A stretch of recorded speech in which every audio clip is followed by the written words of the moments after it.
નમસ્કાર તાલીમાર્થી મિત્રો, ઔદ્યોગિક તાલીમ સંસ્થા રાજકોટથી હું આશિષ ગોરવાડિયા, ઇન્સ્ટ્રક્ટર એમ્પ્લોયબિલિટી સ્કિલ્સ, આપ સૌનું આ સેશનમાં હાર્દિક સ્વાગત કરું છું. મિત્રો, આ સેશનમાં આપણે લોકો શીખવાના છે લેસન નંબર 6A, જેનું નામ છે SWOT એનાલિસિસ. સૌથી પહેલા લેસનના હેતુ જોઈ લઈએ. Explain the concept of SWOT analysis. તો આ SWOT એનાલિસિસ શું છે એના વિશેની માહિતી આપણે આ લેસનમાં સમજવાની છે. તો સૌથી પહેલા SWOT એનાલિસિસ વિશેની વાત કરીએ. એનો ઇતિહાસ શું છે એ તપાસીએ. તો આલ્બર્ટ હમ્ફ્રી, મિત્રો નામ ખાસ યાદ રાખજો, આલ્બર્ટ હમ્ફ્રી નામના આ એક રિસર્ચ પ્રોજેક્ટ ઉપર વર્ક કરતા ખૂબ જ પ્રખ્યાત સ્ટેનફોર્ડ યુનિવર્સિટીના આ પ્રોફેસર હતા આલ્બર્ટ હમ્ફ્રી. એમના દ્વારા 1960 થી 1970 દરમિયાન ફોર્ચ્યુન 500 કંપનીઝ, ફોર્ચ્યુન દ્વારા જે કંપનીઓની યાદી તૈયાર કરવામાં આવે છે, વિશ્વમાં સૌથી વધુ પ્રખ્યાત કંપનીઓ હોય એની યાદી તૈયાર કરવામાં આવતી હોય, સૌથી વધુ નફાકારક કંપની છે એની યાદી તૈયાર કરવામાં આવતી હોય, આમ અલગ અલગ યાદીઓ તૈયાર કરવામાં આવે છે. આવી ફોર્ચ્યુન 500 જે કંપનીઝ છે, આ કંપનીની નફાકારકતા, એ કંપનીની અંદર કેવા પ્રકારની ક્ષમતાઓ છે અને એ કંપનીની અંદર કેવા પ્રકારની નબળાઈઓ છે એનું મૂલ્યાંકન કરવા માટે એની એક ટેકનિક આ આલ્બર્ટ હમ્ફ્રી દ્વારા ડેવલપ કરવામાં આવેલી, અને એ ટેકનિકનું નામ SWOT એનાલિસિસ આવું નામ આપવામાં આવેલું હતું. તો આમાંથી આપણે ખાસ યાદ રાખવાનું છે આલ્બર્ટ હમ્ફ્રી, જેણે ફોર્ચ્યુન 500 કંપનીઝ ઉપર સંશોધન કરી અને એ કંપનીઓની ક્ષમતાઓ અને એ કંપનીની મર્યાદાઓ તપાસવા માટે આ એક ટેકનિક તૈયાર કરેલી છે, જેને SWOT એનાલિસિસ એવું નામ આપવામાં આવ્યું છે. તો મિત્રો, આ SWOT એનાલિસિસ શું છે એ સમજીએ આપણે. તો SWOT એનાલિસિસમાં સૌથી પહેલું છે સ્ટ્રેન્થ. S નો મતલબ થાય છે સ્ટ્રેન્થ. તો કઈ વસ્તુને આપણે સ્ટ્રેન્થ તરીકે ઓળખીએ? તો સ્ટ્રેન્થમાં અહીંયા things the company does really well, એવી કઈ વસ્તુઓ છે કે જે કંપની બીજી કોઈ કંપનીની કમ્પેરિઝનમાં ખૂબ જ સારી રીતે કરી શકે છે, એ કંપનીની ક્ષમતામાં સમાવેશ થશે. Qualities and characteristics which give you an advantage over the competition, મતલબ કે સ્પર્ધામાં તમારા સ્પર્ધકોની સરખામણીમાં એવી કઈ બાબતો છે, એવા કયા પ્રકારના ગુણધર્મો તમારી પાસે છે, એવી કઈ કેરેક્ટરિસ્ટિક્સ તમારી પાસે છે જેને કારણે તમે સ્પર્ધામાં તમારા સ્પર્ધકો કરતાં વધારે સારું પરફોર્મ કરી શકો, એ પણ તમારી સ્ટ્રેન્થ કહેવાય. Internal resources such as dedicated and knowledgeable staff, તમારી પાસે તમારા સ્ટાફ મેમ્બર્સ જે ખૂબ જ મહેનતુ હોય, ખૂબ જ નોલેજેબલ એટલે ખૂબ જ જ્ઞાની એવા પ્રકારના સ્ટાફ મેમ્બર્સ છે તમારી પાસે, અથવા તો તમારા કર્મચારીઓ એ તમારા માટે કંઈ પણ કરવા માટે તૈયાર હોય, તો આ સ્ટાફ મેમ્બર્સ એ પણ તમારી સ્ટ્રેન્થ એટલે કે તમારી ક્ષમતા કહેવાય છે. Asset such as capital, intellectual property, બૌદ્ધિક ક્ષમતા તમારી પાસે હોય, અથવા તો તમારી પાસે મોટા પ્રમાણમાં મૂડી ભંડોળ હોય, એને કારણે પણ તમારી ક્ષમતામાં વધારો થાય છે. તો આ દરેક વસ્તુઓ જે તમારી ઓર્ગેનાઇઝેશન માટે પોઝિટિવ છે, તમારી ઓર્ગેનાઇઝેશન માટે નફાકારક છે, તમારી ઓર્ગેનાઇઝેશન માટે ફાયદાકારક છે, એ વસ્તુઓને સ્ટ્રેન્થ તરીકે ઓળખવામાં આવે છે. ત્યારબાદ વીકનેસ. વીકનેસ એટલે નબળાઈ અથવા મર્યાદા. તો મર્યાદામાં કઈ વસ્તુનો સમાવેશ થશે? થિંગ્સ ધ કંપની લેક્સ, મતલબ કે કંપની જે બાબતમાં ખામી ધરાવે છે, કંપની જે બાબતમાં ટૂંકી પડે છે, કંપનીની જે બાબતમાં અછત છે, એ બધી વસ્તુઓ કંપની માટે વીકનેસ એટલે કે મર્યાદાઓનું સર્જન કરે છે. Things the competition does better, મતલબ કે એવી વસ્તુઓ કે જે આપણે સારી નથી કરી શકતા પણ આપણા સ્પર્ધકો છે એ આપણા કરતાં વધારે સારું કરી શકે છે, એ દરેક વસ્તુ એ આપણા માટે નબળાઈ કહેવાય છે. લિમિટેડ રિસોર્સિસ, આપણી પાસે મર્યાદિત સાધનો ઉપલબ્ધ હોય, તો આ સાધનોની મર્યાદા એ પણ આપણી સંસ્થાની વીકનેસ એટલે કે નબળાઈ કહેવાય છે.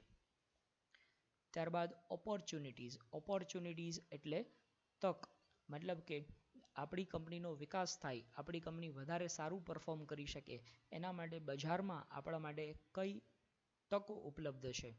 તો એમાં અનટેપ્ડ ઓર અનડિઝર્વડ માર્કેટ, મતલબ કે એવા પ્રકારનું માર્કેટ કે જે હજી સુધી કોઈ ત્યાં પહોંચી શક્યું નથી, અથવા તો જે માર્કેટ બીજા લોકોને ખ્યાલમાં પણ આવ્યું નથી, એ માર્કેટ આપણા માટે એક ઓપોર્ચ્યુનિટી તરીકે કામ કરી શકે.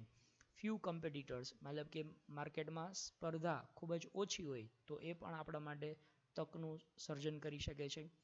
Growing demand for your products and services, મતલબ તમે જે વસ્તુ બનાવો છો અથવા તો તમે જે સેવા પૂરી પાડો છો, આ વસ્તુ અથવા સેવા એની ડિમાન્ડ, એની માંગ છે એ ખૂબ જ ઝડપથી વધી રહી છે, તો એ પણ તમારા વિકાસ માટેનું એક મોકો છે.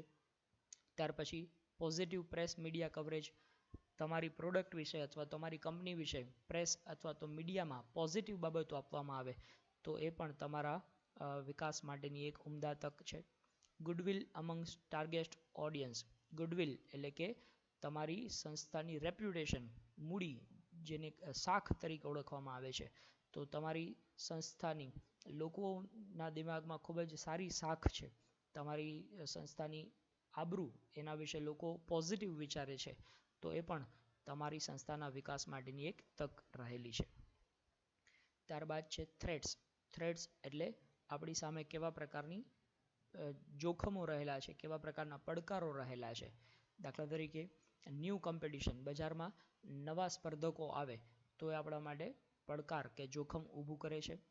New industry and or regulatory standard, સરકાર દ્વારા ઇન્ડસ્ટ્રીના નિયંત્રણ માટે નવા પ્રકારના સ્ટાન્ડર્ડ, નવા પ્રકારના નિયમો લાગુ પાડી દેવામાં આવે તો આ નવા નિયમો એ આપણા માટે કદાચ પડકારરૂપ હોઈ શકે.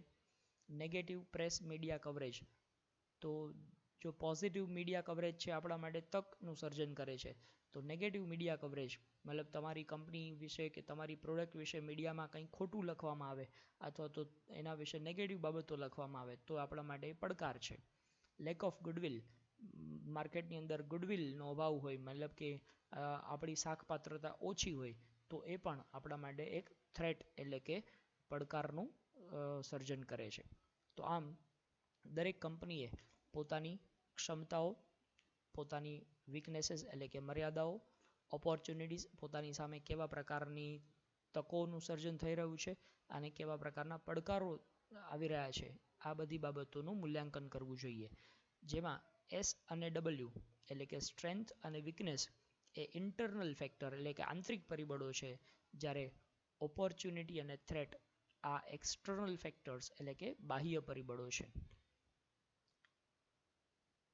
ત્યારબાદ સ્વોટ એનાલિસિસમાં કોઈ નાના પાયાનો ઉદ્યોગ છે પોતાનો સ્વોટ એનાલિસિસ કેવી રીતે કરી શકે, તો અહીંયા આપેલા આ બધા પ્રશ્નોના જવાબ જો આપણે શોધી શકીએ તો આપણું સ્વોટ એનાલિસિસ તૈયાર થઈ શકે. દાખલા તરીકે સ્ટ્રેન્થ, તો વોટ ડુ યુ ડુ વેલ, તમે કઈ બાબતમાં ખૂબ જ સારા છો એનો જવાબ તમે ગોતી કાઢો તો એ તમારું સ્વોટ એનાલિસિસમાં તમારી સ્ટ્રેન્થ વિશે તમને માહિતી મળી શકશે. મતલબ કે જે વસ્તુ તમે બીજા કરતાં વધારે સારું કરી શકો છો, દાખલા તરીકે તમારી પાસે મશીનરી છે એ માર્કેટમાં બીજી કંપનીઓ કરતાં ખૂબ જ સારી છે, અપ ટુ ડેટ મશીનરી છે, તો એ તમારા માટે સ્ટ્રેન્થ કહેવાય. એવી રીતે વીકનેસ, વીકનેસ મતલબ where do you need to improve, એવી કઈ બાબતો છે કે જ્યાં તમારે હજી ઇમ્પ્રુવમેન્ટ એટલે કે તમારે હજી સુધારો કરવાની જરૂર છે. બજારમાં બીજા લોકો પાસે એ સારું છે પણ તમારી પાસે હજી એ વાત નબળી છે, અથવા તો તમારી પાસે સાધનો ઓછા છે, તો એ તમારી વીકનેસ કહેવાય. તો આનો જવાબ મેળવવાથી આપણને આપણી વીકનેસ એટલે કે મર્યાદાઓ વિશેનો ખ્યાલ આવી શકશે.